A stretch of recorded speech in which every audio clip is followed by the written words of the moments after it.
వేదిక పైన గౌరవ ముఖ్యమంత్రి శ్రీ నారా చంద్రబాబు నాయుడు గారికి,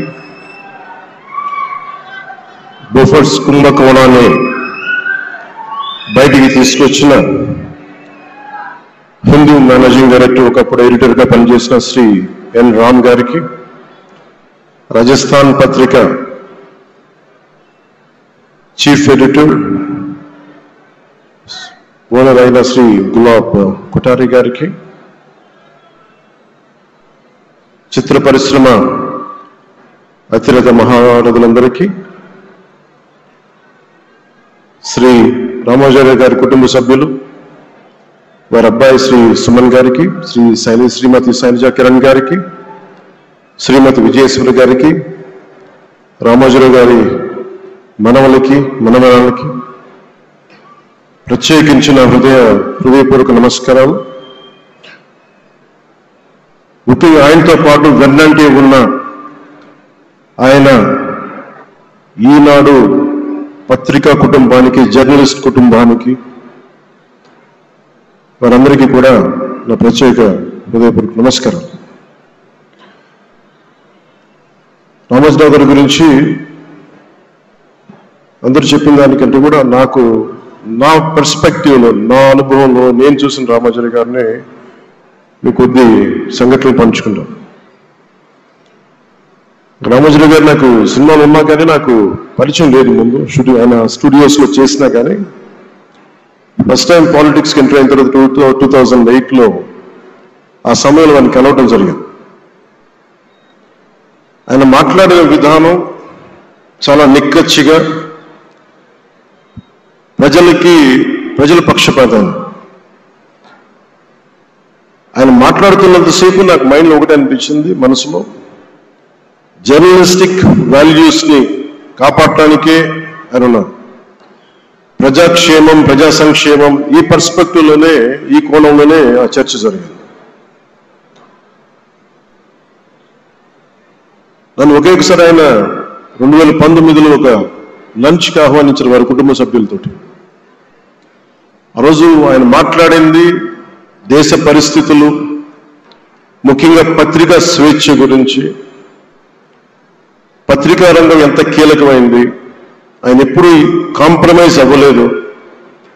ఒక విషయం చెప్పాలి అంటే అది తనకు తెలిసిన వారు అవ్వచ్చు, తన సన్నిహితులు అవ్వచ్చు, స్నేహితులు అవ్వచ్చు, కుటుంబ సభ్యులు అవ్వచ్చు, జనం కోసం వచ్చేటప్పటికి నిష్పక్షపాతంగా చాలా నిర్దాక్షిణ్యంగా ఉంటుంది ఆయన ఆలోచన పరిధి. అదే ఆయన ఈనాడు పేపర్లో రిఫ్లెక్ట్ అవుతుంది. నేను చాలాసార్లు అనుకునేవాడిని, ఒక వ్యక్తికి ఇంత, ఆయన ఆ రోజు లంచ్ తర్వాత కూర్చున్నప్పుడు ఆయన మాట్లాడుతుంటే ఆయన వేదనని నేను చూశాను. ఆయన నలిగిపోతున్నారు. నిజంగా పత్రికా స్వేచ్ఛ ఎంత అవసరం దేశానికి, ప్రజాస్వామ్యానికి ఎంత కీలకమైంది, అది ఆయన చెప్తుంటే ఆయన ఆవేదన నాకు అర్థమైంది. అలాంటి వ్యక్తి మీద ఎన్ని రకాల ఇబ్బందులు పెట్టారో మనందరికీ తెలుసు. ఒక పేపర్ ఒకటే నడపటం చాలా కష్టసాధ్యమైంది. కానీ దాంతోపాటు ఆయనకి నష్టపోవడానికి, జనరల్గా అలాంటి విలువలు, కమిట్మెంట్ ఉన్న వాళ్ళు మిగతా వ్యాపారాలు అంటే ఆయన్ని అన్ని రకాలుగా దాడులు చేయడానికి చాలా తేలిక. అలాంటి దాడుల్ని తట్టుకుంటూ యాజ్ ఎ జర్నలిస్ట్ ఆయన అన్కాంప్రమైజింగ్ యాటిట్యూడ్, అన్కాంప్రమైజింగ్ వాల్యూర్, అవన్నీ ఆయన్ని నాకు చూస్తే చాలా చాలా ఆనందం వేస్తుంది. ఆయన ఒకటే చెప్పారు నాకు, your upcoming political leader, I wish you all the best.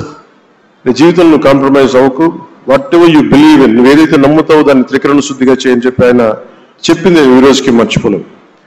అలాంటి మహానుభావుడు సంస్మరణ సభకి నేను ఈరోజు ఇక్కడికి రావడం ఆంధ్రప్రదేశ్ ప్రభుత్వం భాగంగా నాకు నిజంగా చాలా ఆనందంగా ఉంది. రైట్ టు ఇన్ఫర్మేషన్ యాక్ట్ దారిలో చూస్తూ ఉంటుంది ఎగ్జిబిషన్లో, 2008 రైట్ టు ఇన్ఫర్మేషన్ యాక్ట్లో అది ప్రజలకు ప్రతిదీ తెలియాలి, ప్రభుత్వంలో ఏం జరుగుతుంది, ప్రభుత్వం ఏం తీరుతుంది, ఎలా ఉంది అని. దానికోసం ఆయన అందరినీ కలిపి ఆంధ్రప్రదేశ్లో, ప్రత్యేకించి ఉమ్మడి ఆంధ్రప్రదేశ్లో ఆయన ఒక ఉద్యమకర్తగా కూడా వ్యవహరించారు. ఒక ఆర్టీఐ లాంటి థాట్ ప్రాసెస్ ఉండాలి అంటే ఒకటే ఉంటుంది, ఇది ఏమి జరిగినా ప్రజలకి తెలియాలి. ప్రభుత్వంలో ఉన్న రాజకీయ వ్యవస్థ ఏమి చేసినా ప్రజలకి తెలియాలి, వారికి అండగా ఉండాలని చెప్పి ఆయన చేసిన ఈ యజ్ఞం చాలా జటిలమైంది, చాలా కష్టం.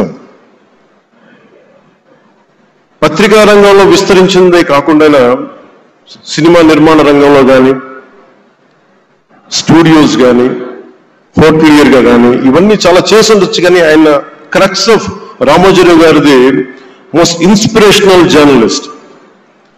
ఇందా కొల్లూరు పార్థసారథి గారు చెప్పిన, ఇందాక అమరావతి నుంచి నాయా ఎమ్మెల్యే గారు మాట్లాడినా కానీ, పార్థసారథి గారు చెప్పినా కానీ ఆయనకి ఖచ్చితంగా ఒక విగ్రహం పెట్టాలని. ఎందుకంటే జర్నలిస్ట్ విలువల్ని కాపాడి ఆయన ఎందుకు ఇన్స్పిరేషన్ అంటే ఎన్ని కష్ట నష్టాలు వచ్చినా, ఒక జర్నలిస్ట్ గా ఉండటం వేరు, ఒక పత్రిక అధిపతిగా ఉండి అన్ని ఒడిదుడుకులు ఎదుర్కొని ఆయన కుటుంబాన్నంతా బెదిరించినా కానీ, ఏమి చేసినా కానీ జనరల్ కుటుంబ సభ్యులు కష్టం వస్తే నలిగిపోతాం.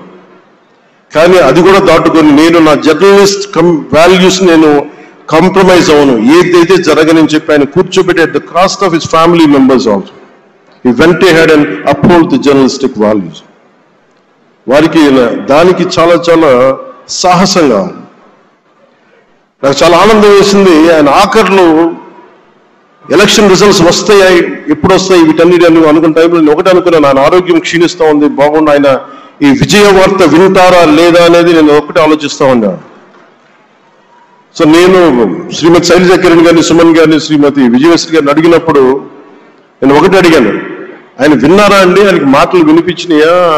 అందరు చెప్తారు ఆయన వినిపించట్లేదంటే, లేదు, చాలా ఒక 24 గంటలు ఆ విజయాన్ని దశాబ్దాల పాటు నలిగి ఆయన్ని నలిగిన తర్వాత ఆయన అలాంటి వ్యక్తి విజయ వార్త వినకపోతే అక్షోభిస్తుందేమో ఆత్మ అనిపించేది. కానీ విజయ వార్త వినే ఆయన పరమదించారు.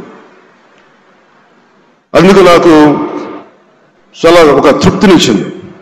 అలాంటి మహానుభావులకి నా నివాళులు అర్పిస్తూ ఆయన నుంచి ఎవరైనా నేర్చుకోవాల్సింది, ప్రజాస్వామ్యాన్ని పరిరక్షించడానికి ఎవరి స్థాయిల్లో, ఒక పత్రికాధిపతిగా కావచ్చు, ఎవరు ఏ స్థాయిలో ఉన్నా దాన్ని మనం కాపాడాల్సిన అవసరం ఉంది. అలాగే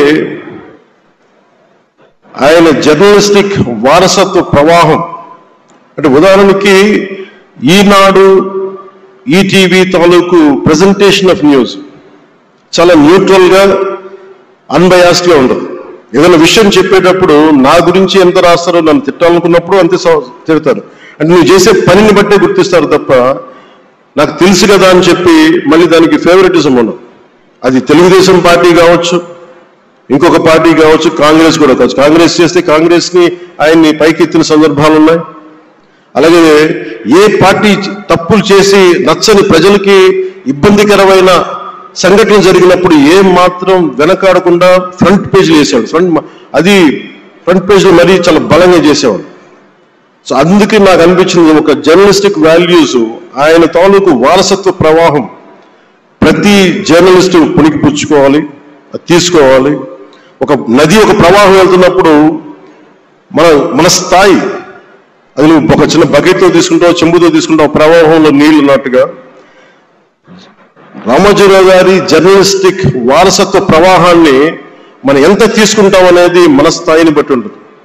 అది ఒక మోటార్ వేసి ఒక ట్యూబ్ మనకి పైప్లో తోడుకునేలా ఉండొచ్చు, లేదంటే నా స్థాయి ఇంతే అంటే కూర్చోబెట్టి ఒక చెంబుతో తోడుకోవచ్చు. అలాంటి అపరిమితమైన ప్రవాహం, ఆగని ప్రవాహం, ఉధృతమైన రామోజీరావు గారి జర్నలిస్ట్ వారసత్వ ప్రవాహం ఈ రాష్ట్ర ప్రజలందరూ కూడా, తెలుగు ప్రజలందరూ కూడా దాని నుంచి మనకి ఒక స్ఫూర్తిని తీసుకోవాలని మనస్ఫూర్తిగా కోరుకుంటూ, నాకు అవకాశాన్ని ఇచ్చిన నా సహచర మంత్రివర్యులందరికీ, ఇక్కడికి వచ్చిన ప్రత్యేక ఆహ్వానితులుగా వచ్చిన జర్నలిస్ట్ పెద్దలందరికీ, పత్రికా ప్రతినిధులందరికీ, ఇక్కడికి వచ్చిన అతిథులందరికీ, విశిష్ట అతిథులందరికీ ప్రత్యేకమైన ధన్యవాదాలు తెలియజేసుకుని, కృతజ్ఞతలు తెలియజేసుకుంటూ సెలవు తీసుకున్నాను. జై Hind. Thank you honourable deputy chief minister గారు. ఒక మనిషి నుంచి ఎంత ఇన్స్పిరేషన్ తీసుకోగలిగితే మనకు అంత పుష్కలంగా ఒక దిగ్గజం లాంటి మహా వ్యక్తి రామోజీరావు గారు అని చెప్పారు ఆనరబుల్ డెప్యూటీ సీఎం గారు. మరి అదేవిధంగా తండ్రి అడుగుజాడల్లో తండ్రి బిల్డ్ చేసిన ఎంపైర్